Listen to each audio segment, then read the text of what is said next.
Hello everybody, I'm up here at the shop. It's been a while since I made a video, I've been busy, but I'm kind of excited about today's video. A friend of mine that knows I'm into Buicks turned me on to an online estate auction that was going on last week, and there was a whole heap of Buick parts at this auction, and I was able to bring home some stuff, and I'm gonna go through it now and show it off. Here we have it here. Got some goodies here. We're just gonna start tearing into it. These are some nice relined brake shoes. I think these will fit my brakes. If not, then they'll fit somebody's, but I'm pretty sure everything I got's Buick. But these are the good ones too. The newer brakes, the new shoes that you buy on like Rock Auto or about anywhere, they say they squeak worse than the older ones that were made with different material, possibly asbestos, I'm not sure. Bendix. And then I've got some more here, more brake liners, more of the same.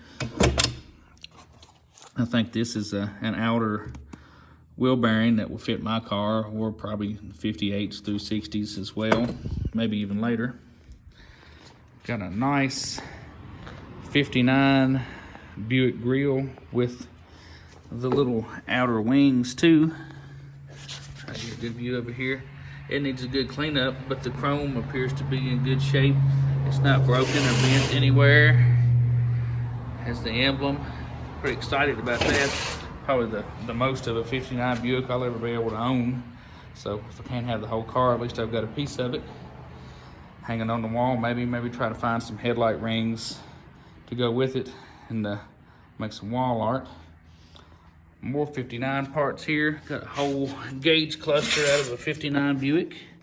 I may try to move this one here since I really don't have a use for it. It's kind of big and in the way, but I couldn't pass it up for what I got it for. And it still has most of the wiring harness with it and all the bulbs, the fuse block.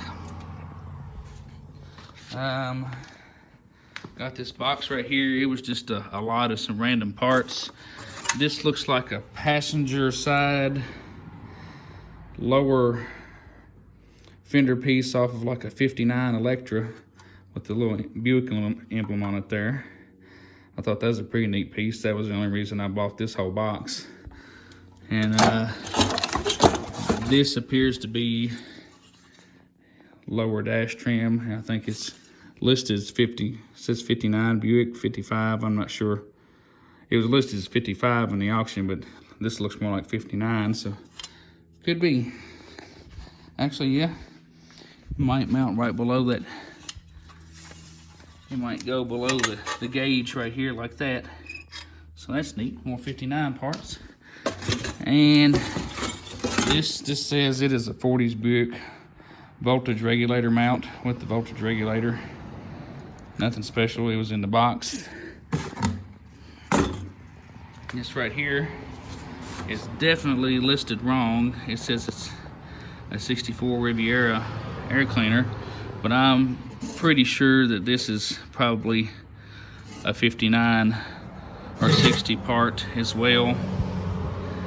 I could be wrong, but I think the Rivieras had fancier air cleaners on them. But it's for a 4-barrel car, which I'm going to keep this set aside if I ever find a 4-barrel intake for this car.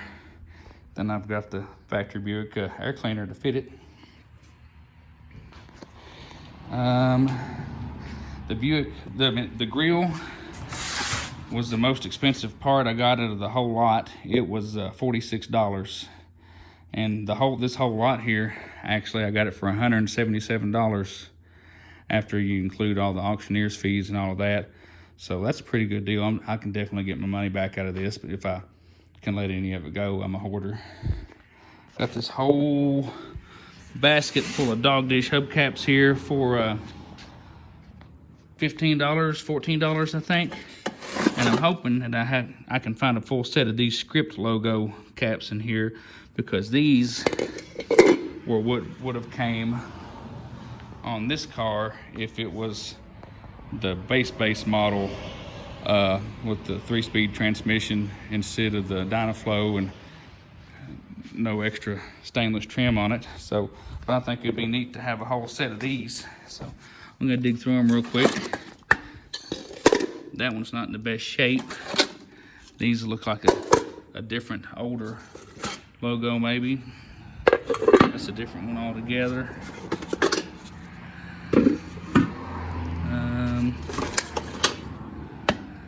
That's one of that style. Another one of that style. Ooh. Now that is a fancy, that's Cadillac, I believe. That's not the sombrero, but it's still a really nice cap. And there's two of them in here. Those, you can see them in the picture in the auction lot, and those will clean up pretty nice. So that's a pretty cool find. I didn't even know those were in there. Another one like that. Another one like this. Ooh, and a nice, I think this is like a Ford Galaxy hubcap. That's pretty neat. I like that. And we've got a whole, whatever's left in the bottom of this basket of old parts. Old adjustable wrench here. An old, I think that's an old brass hammerhead. That'd be handy. I need to get a new handle put in that. Old sway bar end links. Another old hammerhead. I think that goes on an old oil or gas can. Bunch of old washers, bolts, nuts, springs, old scraper, and old die grinder bit. So that's neat. But this one, this was my favorite part of the haul right here. Initially, when I bid, I only thought it was one drum because they only had a picture of one, but it's two. And they were listed wrong. They were listed as like 63, 64 Riviera, but these are obviously 58, 59, or 60. I'm guessing they have the holes for lug bolts instead of studs. So these will fit my car, and I'm happy about that because the passenger front on this car, the drum has been replaced with an old aftermarket steel drum with no fins on it. And it does, you know, I just don't like it. It doesn't look cool like a fin aluminum drum. So I'm gonna have one of these turned and get the right drum back on this car. And not only did I end up getting two instead of one, I only paid $1 for both of those drums, which that is a steal. So I'm really excited about that. But so I'll probably end up selling some of the hubcaps or keeping them for wall hangers. I'm gonna keep the brake shoes around. May sell some of those parts there. I'm gonna keep the air cleaner around unless somebody offers me more than I paid for it. Definitely keeping the drums. And I'll probably sell the gauge cluster just because I don't need it, but I think I paid like $25 for it, so I can definitely make my money back off it. It just needs to be cleaned up. Touch up the paint, the black paint on it again. And the grill, I think I'm going to keep it too, just because it's neat, and that's one of the iconic parts of the 59 Buick, you know, besides the big pointy tail fins and the canted headlights, which I'm going to try to find headlight rings to go with that. And who knows, maybe one day I'll come across a good deal on a 59 Buick 4-door flat top Electra 225, because that's one of my bucket list cars, is just a 4-door flat top Buick Electra, either a 59 or a 60, but I like to have the 59 and do the same thing I did to this car and leave it all original but bag it, and that would be a keeper for me. That'd be a bucket list car. But anyway, just do one more pass over all of it real quick here. Pretty excited about my auction find, and until next time, I'll talk to you guys later. See ya.